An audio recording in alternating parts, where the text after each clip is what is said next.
जय गुरु जी, शुक्राना गुरु जी, अनंतम अनंतम शुक्राना गुरु जी। मेरे गुरु परिवार को जय गुरु जी। मेरे गुरु जी महाराज के चरणों में प्रणाम, कोटि कोटि प्रणाम। संगत जी, आज आपके बीच में एक सत्संग शेयर करने वाली हूँ। सत्संग को पूरा लास्ट तक जरूर सुने। सत्संग शेयर करने से पहले हम करेंगे पवित्र मंत्र जाप। ओम नमः शिवाय, शिव जी सदा सहाय। ओम नमः शिवाय, गुरु जी सदा सहाय। ओम नमः शिवाय, शिव जी सदा सहाय। ओम नमः शिवाय, गुरु जी सदा सहाय। जय गुरु जी, शुक्राना गुरु जी। संगत जी, आंटी जी का सत्संग सुनिए। जय गुरु जी, शुक्राना गुरु जी, अनंतम अनंतम शुक्राना गुरु जी। ओम नमः शिवाय, शिव जी सदा सहाय। ओम नमः शिवाय, गुरु जी सदा सहाय। आज मैं गुरु जी का बहुत बड़ा एक सत्संग शेयर कर रही हूँ। शुक्राना सत्संग इससे पहले भी बहुत बार मैंने किया है, लेकिन जो ये कल मेरे साथ एक सत्संग हुआ है वो मुझे बताना ज़रूरी लगा, तो मैं इसलिए कि सारी किसी को भी इससे फ़ायदा हो या कुछ, गुरुजी चाहते हैं कि मैं ये सत्संग शेयर करूं, तो आज मैं ये सत्संग शेयर कर रही हूँ। कल क्या हुआ कि मैं बिल्कुल ठीक थी, मतलब कुछ भी नहीं था मुझे। शाम को नॉर्मल थी, चलो टेंशन है अपनी, जैसे मैंने बताया मुझे जॉब को लेकर परेशानी है और भी बहुत सारी चीज़ें माइंड में चल रही हैं। तो कुछ दिन से मैं मतलब ठीक नहीं फील कर रही, लेकिन मेरे तबीयत को लेकर ऐसा नहीं था कि स्ट्रेस करके हेडेक रहता है, वो अलग चीज़ है, पर मैं बिल्कुल ठीक थी।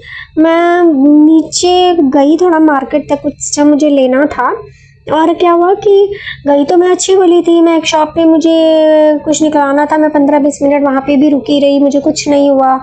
देन आगे चली गई मैं मार्केट में, बहुत अच्छी बोली थी। सडन क्या हुआ कि मेरे एकदम से पता नहीं कोई चीज़ जैसे सर पे आई हो या कोई भारी, ऐसा लगा कि वजन मेरा इतने गंदे तरीके से सर फटा और मेरे पूरे बॉडी में इतनी स्वेटिंग स्टार्ट हो गई, मेरा पूरा मुंह पानी पानी मतलब हो गया पूरा पसीने से। तो मेरे को समझ नहीं आया और मैं ऐसी थी कि मैं हिल भी ना पाऊँ। मैं जहाँ जिस शॉप पे खड़ी थी, मैं बहुत मुश्किल से मतलब कहीं जाने लगी, वहीं से वापस आ गई और एक शॉप पे रास्ते में मैं वैसे ही मतलब रुक गई और मैं उनकी स्टेयर्स पे बैठ गई। मेरे मतलब ये था कि अगर मैं चलूँगी तो मैं गिर जाऊँगी। मेरी इतनी बुरी हालत कि मुझे कुछ समझ ना आए, मैं पसीना पसीना हो जाऊँ, जबकि इतनी कोई गर्मी नहीं थी, हवा चल रही थी, बाहर थी मैं, कि अगर मैं कमरे में होती तब भी मुझे था कि कई बार लाइट नहीं होती है या कुछ है, गर्मी है कमरे में, कमरा बंद रहता है। पर ओपन में ऐसा कुछ नहीं था, अच्छी हवा चल रही थी, कि ऐसा गर्मी वाला तो मुझे कुछ लगा नहीं। मैंने कहा कि क्या हो गया, मुझे मतलब लगा कि मुझे कुछ वहीं हो जाएगा, और मैंने गुरुजी का नाम लिया और मंत्र जाप किया। मुझे पता नहीं क्यों गुरुजी ने ही ऐसा एकदम से अंदर से इंस्पिरेशन दी कि मतलब नाम जप कर ठीक हो जाएगा, और गुरुजी तो मेरे साथ हमेशा रहते ही हैं। तो मैंने वही पता नहीं मेरे अपने आप ही मन ही मन में मंत्र जाप बोलती गई और मैंने चलना स्टार्ट कर दिया। रास्ते में क्या हुआ कि अभी मेरे मतलब हार्ट में एकदम से बहुत ज़्यादा पेन स्टार्ट हो गई और मुझे ये था कि मुझे कुछ भी मतलब वहाँ पे मेरी हालत हो सकती थी ऑन रोड। मैं मंत्र जाप करते हुए बढ़ती चली गई और आगे जो मुझे जैसे रास्ता ब्लॉक था, तो मुझे था कि बस मैं रुक गई तो मुझे यहीं पे मैं गिर जाऊंगी। और मेरे पता नहीं कैसे जैसे गुरुजी हाथ पकड़ के मुझे, हाँ क्योंकि मैं अंदर मंत्र जाप कर रही थी और ऐसे लगा जैसे गुरुजी मेरा हाथ पकड़ के मुझे लेकर चल रहे हैं और सही सलामत मुझे मेरे घर तक पहुंचाया कल गुरुजी ने। शुक्राना गुरुजी। और बहुत ज़्यादा मैं पसीने से तरबतर थी, मेरी हालत बहुत ख़राब थी। तो मेरे जैसे रूम का पहले कूलर ख़राब था, तो फैन भी मैंने पीछे वो करवाया लगवाया है। तो मैं साथ वाले एक हमारे हैं भैया भाभी, मैं उनके वहाँ चली गई और मैंने कहा कि उनके जैसे पानी वाला कूलर है और मेरा तो कूलर भी दूसरा था कि सिर्फ हवा ही देता है और वो है भी ख़राब, तो मैंने कहा कूलर चला दूँ। और उन्होंने भी देखा कि मेरी हालत बहुत ख़राब थी, मेरा एकदम से रंग जैसे हर बार होता है कि एकदम काला सा पड़ने लग गया। और वो इवन भाभी कहते कि कुछ ना खाने करके, जबकि उन्होंने देखा था मैंने शाम को हल्का सा कुछ खाया था, कि मुझे एक चीज़ ही बस लगी कि शायद टेंशन में हो रहा है। मैंने वापस आकर बड़े मंदिर का जल प्रसाद रखा था, वो जितना भी उस बोतल में था मैं सब पी गई। मुझे उस समय ये था कि बस ठीक हो जाऊं, क्योंकि मेरी हालत सच में बहुत ख़राब थी। और थोड़ी देर के बाद मैं नॉर्मल हुई और अपने रूम में आके मुझे नहीं पता मैं कल कहाँ कैसे मुझे बहुत एकदम बेहोशी वाली ऐसे चढ़ रही थी कि मुझे कुछ हो जाएगा और मैं को पता नहीं कब थोड़ी देर बाद ऐसे नींद आई और सुबह मैं अमृत वेला नहीं कर पाई। पहले तो ये मुझे बहुत ज़्यादा मतलब लगा मन में कि आज मैं अमृत वेला नहीं कर पाई, लेकिन मेरे मतलब एक चीज़ हुई कि गुरुजी ने मुझे उसी टाइम पर उठाया और मैं एकदम से उठी, लेकिन मैं उठी कि मेरी इतनी हिम्मत नहीं थी कि मैं नहा के जोत भी जगा पाऊँ। मैं गिर रही थी तो मैंने गुरुजी के आगे हाथ जोड़ दिए कि मेरी हालत नहीं है। और आप हमेशा कहते हैं कि हमें तो मतलब इतना होता भी नहीं है, जैसे मुझे किसी ने बताया था कि फीमेल्स को तो अगर गुरुजी कहते हैं अगर 5 मिनट भी कर लो ना तो वो स्वीकार कर लेते हैं। तो मैंने हाथ जोड़ दिए गुरुजी के आके कि गुरुजी आज मेरी हालत नहीं है और मैं सच में मैं मतलब कुछ हो जाएगा, वो गुरुजी को सब पता ही है।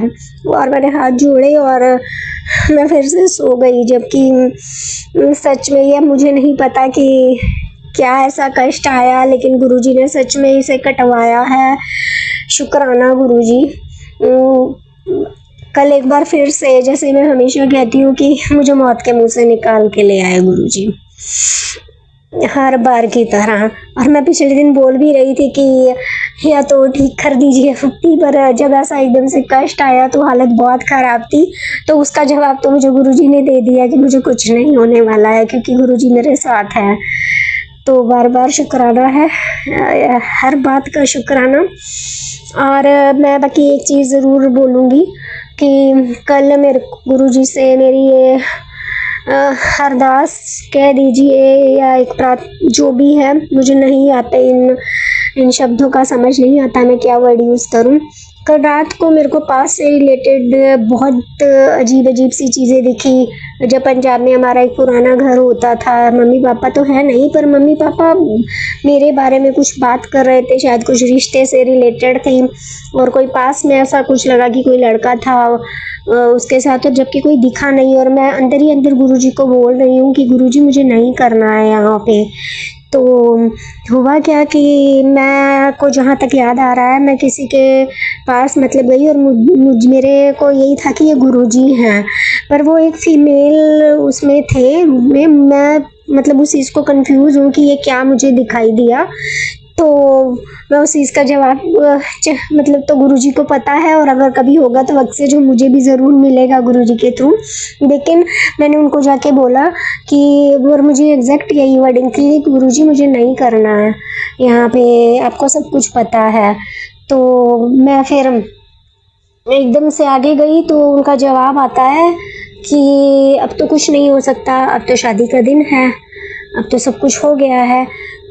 तो पता नहीं ऐसे कौन सा टाइम था, ऐसा कौन सा कर्म है या कष्ट है मुझे नहीं पता, लेकिन मुझे जो जवाब मिला और मैं बड़ी मतलब वो हैरान हो गई कि मेरी दीदी मेरे पास आती हैं कि 2 बज गए हैं अभी तक कुछ नहीं था, कि तू ऐसे कैसे बैठी है, आज तो तेरी शादी है।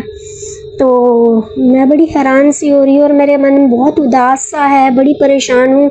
और मम्मी पापा मुझे कहीं दिख ही नहीं रहे हैं, जबकि वही चीज़ जो मैंने बोला वो है ही नहीं। तो पुराना घर और ये सब दिखना मुझे कुछ समझ नहीं आया, क्या ये कुछ पास्ट लाइफ से रिलेटेड था या इसी जन्म का था, मैं उस चीज़ को नहीं समझ पाई।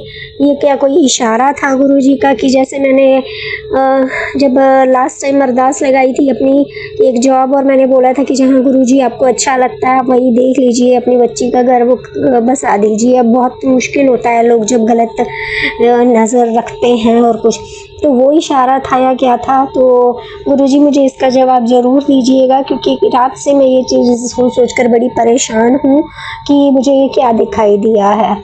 और एक ऐसा ही कोई और ड्रीम भी मुझे दिखा, ये टेंशन में था या वाकई ही किसी ने कुछ किया कि कल मेरी एकदम से हालत भी ख़राब हुई, या उसी में मुझे ये सब कुछ दिखाई दिया। वो भी बहुत ही ऐसे मतलब अजीब सा था, कुछ जॉब से रिलेटेड था। वो तो मुझे कंफर्म है कि मैं ऐसे भाग रही हूँ जॉब के लिए, और मेरी पिछली कंपनी के कुछ एम्प्लॉयज़ हैं वो भी मुझे मिले। बड़ा अजीब सा था। और शाम हो गई, इतना लेट हो गई, मैं घर नहीं पहुंच पा रही हूँ। फिर सडन मेरे को शायद गुरुजी ने एक रास्ता दिखाया कुछ जाने का कि तू ये कैब बुक कर। तो क्योंकि बहुत लेट हो रहा था और मुझे अपने घर जाना था। मैं रहती तो नोएडा में हूँ। मुझे ये चीज़ नहीं समझ में आई कि मैं उस समय रोहिणी के लिए क्यों घर जाना चाह रही थी। क्या मेरा रूम शिफ्ट हो गया था, मैंने शिफ्ट कर लिया, क्योंकि जबकि मेरे को तो दिल्ली जाने से भी बड़ा अजीब लगता है और वो तो बहुत दूर है रोहिणी। तो सब गुरुजी को पता, उनकी जो है इच्छा। तो मैं इस चीज़ के लिए गुरुजी से अरदास ही लगा रही हूँ, गुरुजी मुझे किसी भी तरह इन बातों के जवाब ज़रूर कहीं ना कहीं से इशारे के रूप में दीजिएगा, क्योंकि मैं ये सब देखकर डर तो बहुत गई कि ये क्या हो रहा है।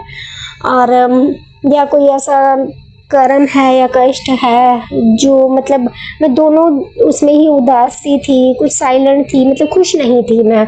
और पुरानी कंपनी में मैं वहाँ गई जॉब के लिए जहाँ मैं इंटरव्यू दे के आई थी कि सिर्फ वो जो दो सीनियर्स थे उनकी लड़ाई में मतलब उन्होंने मेरे ऊपर गाज गिरा दी। तो वहाँ पे भी मैं दोबारा गई तो कुछ समझ नहीं आया मुझे। तो बाकी तो गुरुजी मैं आप पे छोड़ रही हूँ, आपको जो ठीक लगता है आप करिए। मुझे ये डिस्कस करना था, मतलब ये बताना था। और मैं चाहती थी कि मैं सबके साथ ये शेयर करूँ और गुरुजी के साथ शेयर करूँ। गुरुजी हमेशा कहते हैं कि जो भी बात है का चाहे कुछ परेशानी है वो शुक्राना करके मुझे बताओ, तभी हर चीज़ का हल निकलेगा। तो मैंने इसलिए आज ये शुक्राना सत्संग शेयर किया। और फिर मुझे गुरुजी के भी मैसेज आ रहे थे। तो जय गुरुजी, शुक्राना गुरुजी। फ़िलहाल मैं इस सत्संग को अभी विराम देती हूँ। अगर मुझे से सत्संग सुनाने में बताने में कुछ भी गलती हो गई हो तो मुझे माफ़ करिएगा और इसी तरह हम पर अपनी कृपा बरसाते रहिएगा। सारी संगत पर अपनी कृपा इसी तरह बनाए रखिए। ओम नमः शिवाय, शिवजी सदा सहाय। ओम नमः शिवाय, गुरुजी सदा सहाय। ओम नमः शिवाय, शिवजी सदा सहाय। ओम नमः शिवाय, गुरुजी सदा सहाय। जय गुरुजी। आशा करती हूँ आंटी जी का सत्संग आपने सभी ने सुना होगा। और अगर आपको भी देखिए अपने सत्संग शेयर करने हैं तो मेरे व्हाट्सएप नंबर पर आप अपने ऑडियो रिकॉर्ड कर भेज सकते हैं। सत्संग विराम करेंगे, विराम करने से पहले करेंगे पवित्र मंत्र जाप। ओम नमः शिवाय, शिवजी सदा सहाय। ओम नमः शिवाय, गुरुजी सदा सहाय। ओम नमः शिवाय, शिवजी सदा सहाय। ओम नमः शिवाय, गुरुजी सदा सहाय। गुरुजी महाराज सभी संगतों का भला करें, यही अरदास करते हैं। जो भी परेशान है संगत, उन सबको गुरुजी महाराज ब्लेस करें। जय गुरुजी, शुक्राना गुरुजी, लव यू गुरुजी।